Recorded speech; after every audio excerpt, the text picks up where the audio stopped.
Hello, here is a quick demonstration of how to install a Unity Ding using Windows. So I've gone into the Facebook group page for dinging, and that's because in amongst the announcements I've always got the link here to go to in order to start the download. So let's go to that page. And for Windows, the file that you want to download is called dingunity64.zip. Now, some older computers will want to use dingunity32.zip. And the easiest way to find out which one you want to do is actually to just install dingunity64, and then when you've finished and you try to run it, if it doesn't work, then go back and start again with dingunity 32.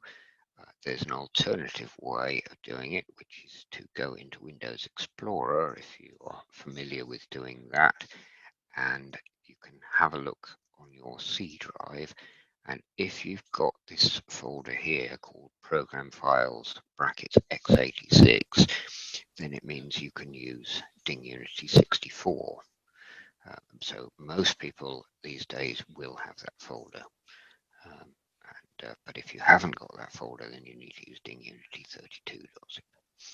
Okay, so I'm going to use dingunity64.zip. I will click on that, double click on it, and I get this screen here. And then what we need to do now is click on this icon here for download. So that will fetch the file, and Google Drive attempts to scan it for viruses, and then it will download it. And you don't need to wait for it to finish downloading. You can just click on it and it says opening when complete. Now at this point I ought to mention virus checkers, because some virus checkers will have already jumped in by this stage and said, I don't know what this program is, I've never heard of it, so therefore I'm going to assume that it's dangerous and I'm going to delete it. And you don't want that. So if you find your virus checker does that, then you will need to disable it for the duration of the installation.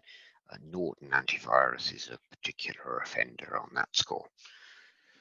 So the file is downloaded and it's opened, and what I want to do now is select this file here, dingunity64.msi. So I will just double click on that. Okay, and here we see another antivirus program. This is Windows Defender, which is the one that I use. And again, it jumps in and says, I haven't seen this program, so I don't know what it is. So it's a bit of a tough warning that it gives you. It really ought to say just, we can't vouch for whether it's safe or not.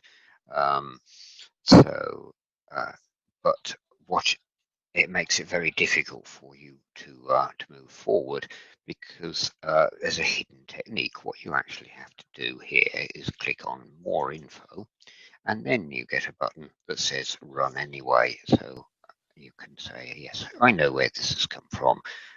It's all right. And now we're through and we can get past the important stuff here. So we just click on next on the first screen and install